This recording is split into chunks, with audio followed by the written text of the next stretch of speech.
जिनका भी पूजन करें उनका ध्यान करें और रामार्चा में भी जरूर पधारते। क्यों? इसलिए रामार्चा महायज्ञ सर्वोत्तम यज्ञ।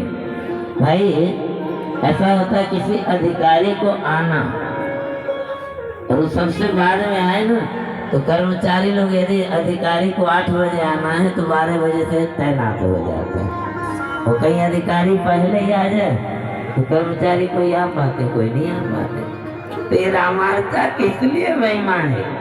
इसमें प्रधान देवता श्री सीताराम जी, पर राम जी की ऐसी उदारता कि सबकी पूजा पहले कराते हैं, अपनी बाद में।